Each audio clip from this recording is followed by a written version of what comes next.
Express TV ન્યૂઝમાં આપનું સ્વાગત છે। પુનઃ એકવાર નોટિફાઈડ ઓથોરિટી દ્વારા ગાર્ડન સિટી રોડ પર ઊભા થયેલા કાચા દબાણો દૂર કર્યા હતા। ચાણક્ય સ્કૂલ પાછળના ભાગે પુનઃ કાર્યવાહીથી દબાણકારોમાં ફફડાટ ફેલાયો હતો। સ્થાનિકોની ફરિયાદ તેમજ સરકારી જમીન પર અતિક્રમણ અટકાવવા કાર્યવાહી શરૂ કરીને પોલીસ બંદોબસ્ત સાથે દબાણો દૂર કરવામાં આવ્યા હતા।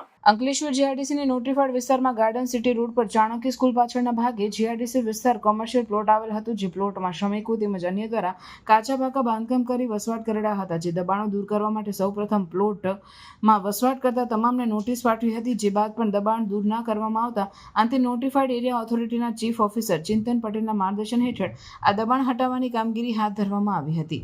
દબાણ હટાવતી વખતે કોઈ અનિચ્છનીય ઘટના ન બને તે માટે સ્થળ પર ચુસ્ત પોલીસ બંદોબસ્ત ગોઠવવામાં આવ્યો હતો અને એક પછી એક જેસીબી તેમજ નોટિફાઈડ સ્ટાફ દ્વારા દબાણ દૂર કરવાનું શરૂ કરતા દબાણકારોમાં ફફડાટ ફેલાયો હતો। વિભાગ દ્વારા જણાવ્યું હતું કે જીઆઈડીસી વિસ્તારમાં કાયદો અને વ્યવસ્થા જળવાઈ રહેશે, તેમજ સરકારી જમીનનું રક્ષણ થશે, તેમજ સરકારી જમીન પર અતિક્રમણ અટકશે। આગામી દિવસો પણ તેમના દ્વારા નોટિફાઈડ રહેણાંક વિસ્તારમાં સરકારી જમીન પર દબાણ હટાવવામાં આવશે।